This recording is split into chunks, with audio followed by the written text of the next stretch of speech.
Price Lord. இந்த நாளுக்கான தேவ வார்த்தை சங்கீதத்தின் புஸ்தகம் 92:12 வசனம்.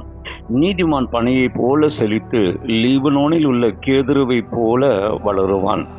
இந்த வேத பகுதியிலே கேதுரு என்கிற அந்த மரத்தை குறித்து சொல்லப்பட்டுகிறது. அது மிகவும் உறுதியான ஒரு மரமாக இருக்கிறது. தேவ பிள்ளைகளாகிய நீங்களும் நானும் கர்த்தருக்குள்ளே உறுதியாக அசையாதவர்களாக நாம் வளர வேண்டும். ஏன் லீபனோனில் உள்ள கேதுரு மரம் உறுதியானது? ஒரு 3 காரியங்களை சொல்லுகிறேன்.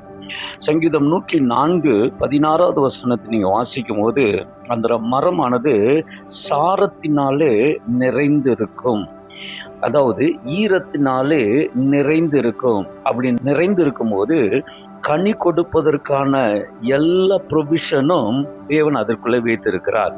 நீங்களும் நானும் ஈரத்தினாலே நிறைந்தவர்களாக இருக்க வேண்டும். என்ன ஈரம் நமக்குள்ளே? அப்போஸ்தலர் 6:3-5-7 வாசனங்களை வாசிக்கும் போது ஸ்தேவான் ஞானத்தினாலும் விசுவாசத்தினாலும் பரிசுத்த ஆவியினாலும் நிறைந்தவன் என்று சொல்லப்படுகிறது.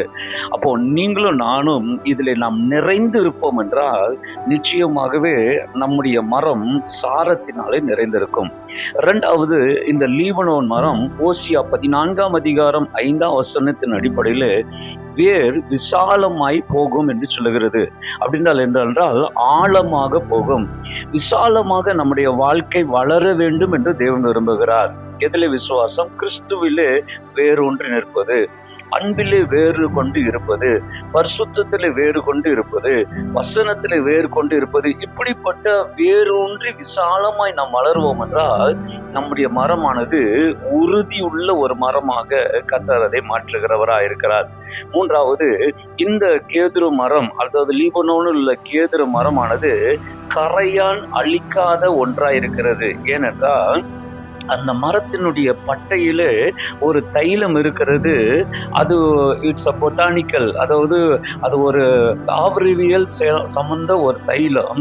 அந்த தைலத்தின் நிமித்தமாக அந்த மரம் அழிக்கப்படாது. 2 கொரிந்தியர் 10:4-5 வசனங்களிலே நம்முடைய மாம்சம் அழிக்க விரும்புகிறது, ஆனால் நமக்குள்ள இருக்கிற தேவ பலன் நம்மை அழிக்காதபடிக்கு நம்மை காத்து கொள்ளுகிறதா இருக்கிறது. விசுவாசம் என்கிற தேவ பலன் அவ்விசுவாசத்தை அழிக்காதபடி காத்து கொள்ளுகிறது. இன்றைக்கு உங்களுக்கு இந்த செய்தியை நான் சொல்லுகிறேன்.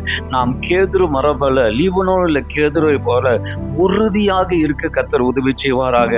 உறுதியாக இருக்கும் போது சாரம் நிறைந்ததாய் இருக்கும். உறுதியாய் இருக்கும் போது விசாலமாய் வேர் வளரும். உறுதியாய் இருக்கும் போது கரையால் அழிக்காததாக இருக்கும். உங்களுடைய வாழ்க்கையில் இப்படிப்பட்ட மேன்மையை தந்து கர்த்தர் உங்களை உறுதிப்படுத்துவாராக, உங்களை பலப்படுத்துவாராக. கர்த்தர் உங்களை ஆசீர்வதிப்பார். God bless you.